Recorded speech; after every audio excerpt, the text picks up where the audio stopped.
Hey y'all, welcome back to another episode of A Gardener's Journey Homestead. I am Barbara. Today I'm outside and we are going to be focusing on garden planting space number 2, which is our outside in-ground garden. So if you're new here, thank you so much for stopping by. I'm in Tennessee in zone 7B and I'm glad that you're here. And if you are one of the faithful followers, thank you so much for coming back. So today we have a big feat ahead of us, but my son and my husband are out there. They're already getting started and I'm going to turn the camera around and show you what is the big project today. So if you're new here, we have 3 main growing spaces. Space number 1 is what I call the high tunnel, which if you've seen any of my videos before, you've seen me in the high tunnel. That high tunnel is 30 by 96. And so in previous videos over the last week or so, I've showed you us prepping, getting ready, and getting that space planted for the summer. Now we're moving on to space 2, which is our in-ground outdoor garden space. It's 4,000 square feet. It is the same length as a tunnel. It's 40 by 100. So it's a pretty big space. And so today the project is to pull up all the weeds that have grown up through the holes in the landscape fabric. And then our third space, which you'll see me planting and prepping much later on, is the raised beds behind our house. Right now, those raised beds have our garlic and our onions in it. So once that stuff is harvested, we will be planting out there as well. But today's project is all about the in-ground garden. So let me turn you around and show you what we're working with. Okay, so this is what this space looks like. You can see how big it is, and you see all that green stuff growing through the fabric. All of those are weeds. So basically this whole area, nothing has been planted in it over the fall and the winter. We just use this for the summer garden. And so we have a landscape fabric down, and the landscape fabric we use is from Farmer's Friend. It has pre-cut holes in it. And so basically over the winter, everything has come up through the open hole because there's not a plant there. In the summertime, we don't deal with weeds hardly at all. So the fabric does a great job, but left untended, something's gonna grow in the hole. So basically we have to clear all of this out so that we can get ready for planting again. Over there, you guys have seen that if you've been here. Those are the onions. I'll get you a closer look and let you see what that looks like. We had started clearing out rows 1, 2, and 3. You can see that that part is clear, but all the rest of this is not clear. So basically we're just going row by row, pulling up the weeds and getting rid of them. And they're coming up pretty easily.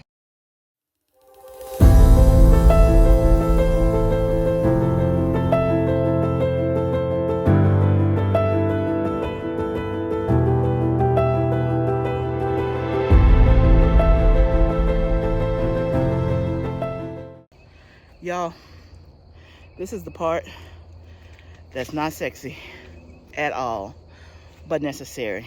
But each year we get better and better. Last year is when we laid this fabric down. We had some other fabric before that had holes that we actually made ourselves.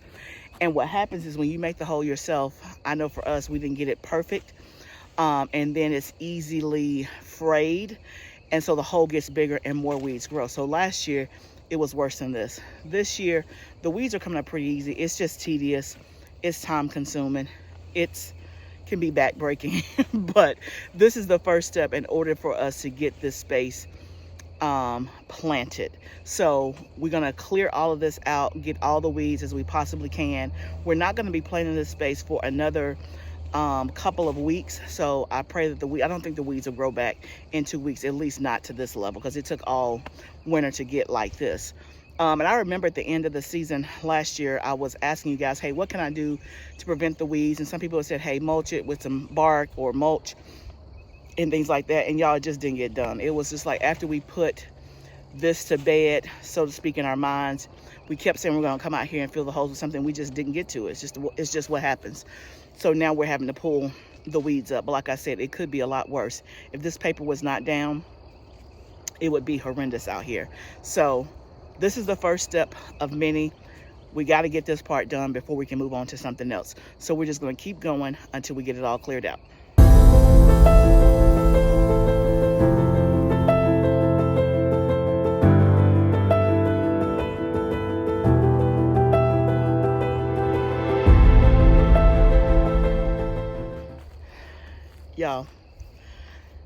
got my first row done. I don't know if y'all can tell or can see, but the row that I was on is completely done except like 4 that I just absolutely couldn't get off the ground. I'll get my husband or my son to come behind me and do that part. I'm tired, y'all. I'm tired. Y'all, this is the part that I don't love at all, but it's necessary. And so it just, I shouldn't say it reminds me, because I know gardening, y'all, is hard work. It is hard work. That's why I put such an emphasis on efficiency, on technology, on doing things that's going to make it as easy as possible, because it's hard enough all by itself. It's physical labor. It's mental in terms of trying to figure out where stuff is going and get your plan together, especially when you have quite a bit of a big space. So there's more that goes into it than just planting some pretty flowers and planting some vegetables. And you guys already know that I'm speaking to the choir, but it can be funny sometimes if your family and friends don't garden. They just think that it's easy and they want you to come bring them some of your produce. And sometimes, no, most of the time, especially if I'm giving away stuff for free to my family, I'm like, you're gonna have to come get it. I'm not gonna buy the seed, grow the seed, plant the seed, harvest the seed, wash the harvest, cut it up for you, and give it to you all sealed, signed, and delivered. No, because it's free. You can come out here and pick it yourself, or if I already picked it, you can come out here and pick it up. So my family that lives the closest to me are probably like 50 minutes away, which, I mean, if you want to say that's a long way, to me that's relative. But for free local organic produce, to me, it's worth it. But I have some people who will not drive out here to come and get this great produce for free. That's your choice. That is your choice. But I digressed. I guess my point was this, is that your family members can want you to like, oh man, just bring me some. Da, da, da, da, da. You're like, you can't come out here and get it. Like, it's a lot of work and effort that goes into this, right? Right. Okay, so I got to get back to it. I was just taking a break, okay? Will y'all let me take a break? I was taking a break. And I see my husband down there on the phone. So he's taking him a break. My son is humping. Let me show you the progress so far. All of those are just piles that's already pulled up. But y'all, here's my row. Let's walk it on down. So that one was real stubborn. Okay. But that's the rest of my row. Oh, be careful, son. Don't make the hole bigger. You okay? Yeah. Okay, so this is the rest of my row. You can see it's clean as a whistle, except for like 3 or 4. I don't know why my husband laughing at me. His row is still in progress. I didn't came and clinked my row. His row is still in progress. Y'all see how much he got left in his row? That's a lot. Your girl is on her second row right here, which is the last row, I think. So let me get back to it and I'll give you another update. Okay guys, I know it probably doesn't look like it, but we're probably 90%. Now all the stuff that you see now, that's been pulled up. It's just on the ground waiting to be, what do you call it? Thrown away. My husband's working on the last row, and this is the part in between the landscape fabric. So one of the things when you're doing your landscape fabric, it's best to overlap and not bring 2 seams together. I think that's what we did on some of this. And it looks like this might have been in the end. I don't know how it got frayed like this. How did it get frayed like this on the ends? Or was it end piece? They were just butted together. Strong storms come through. Okay, so yes, you should overlap your landscape fabric and not butt it up against each other. And staple it good and make sure that you have enough staples. Because you can see here the wind just kind of blew it apart, and that's why we have this whole row. Like, this was not a row that had holes in it. This is just a row of weeds because the landscape fabric was not together. So something to remember if you're doing landscape fabric. But again, we're on the very last row. He's pulling up this part that's in the dirt, and then this step will be pretty much done. The next step will be is to clear it out. All right, y'all, looking better. You can see I have the wheelbarrow. I've been going around collecting all the stuff that we pulled up, but much better than when we started. So I'm gonna keep filling up the wheelbarrow as much as I can. We're about to lose daylight, so let me see how much I can get done.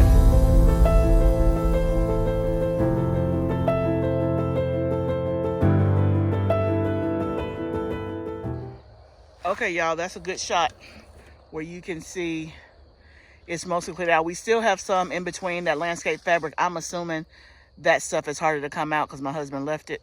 So we'll have to come back and get that. But look, we've made some progress. So now we just got to pick up the stuff that's on these last two rows. He's dumping the wheelbarrow out in the field. It is so good to have at least this first step 90% done. Sometimes you just have to press through because you can't get to the other stuff. You can't get to the fun part, which is planting or reaping the harvest, until you do sometimes the hard parts or the necessary parts. So we only have a few more minutes of daylight. He just emptied the wheelbarrow. We're gonna fill it back up again with those two rows. And then I think we're gonna call it for today. The next step, what's the next step after this part, honey? Continue to clean it up. So we'll continue to clean it up. I'm assuming that means he'll blow it, get it all clean. He will reattach all the drip, make sure all the drip is working. And then put paper down in the places where the paper is up, where we need to put more paper. So basically just getting it all ready. So that will be the next step. Then after that, it will be all about making sure that we have enough compost and amendments. So we're going to have to do the same thing that we did in the tunnel, which is we're going to have to amend each hole. We're not going to pull up all this paper and try to put amendments down and till it and all that. I think you guys know our tractor has not been working since the fall. And we've taken it 2 places to try to get it fixed, and they cannot figure out what's wrong with it. So we have been without a tractor. And let me tell you, once you have a tractor and you're used to using it, and to not have one, pretty hard. Y'all pray on that, okay? We need a working, functioning tractor. But in the meantime, that'll be the next step, which is to blow it out, clean it up, relay landscape fabric that needs to be relayed, make sure all the drip is ready to go, and then making sure that I have enough compost and amendments. We're gonna have a huge planting day in a couple of weeks.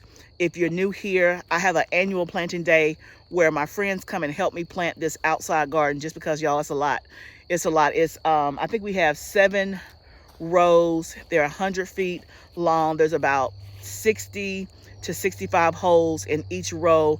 So you can do the math. That's almost 500 plants going in the ground. If it was just me doing it, it would take me quite some time. But this is like our 3rd year doing it. 2 years ago, my friend said, oh, we're gonna come and help you, hang out, and now they've made it an annual thing. Like, it was just, I was appreciative of the help, but I never intended for it to be like a thing, and now it's a thing. And now it's a thing. So I'll definitely take you along when we have our planting party. But that's the part that me and my husband are trying to do. We're trying to get ready so that when the planting party day happens and when they come, they can just focus on helping us plant. We won't be pulling up weeds, relaying landscape fabric and all that. That is the plan. So that's what we're working towards. So I just want to say thank you guys for joining us today. I'm going to go ahead and end it here.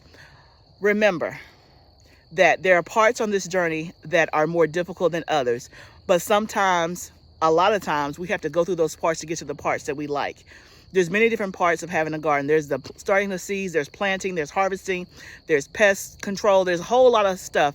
And there may be parts that you love and parts that you don't love, but in order to get to the end result, which is a great abundant harvest, we got to do those things sometimes that we don't like to do.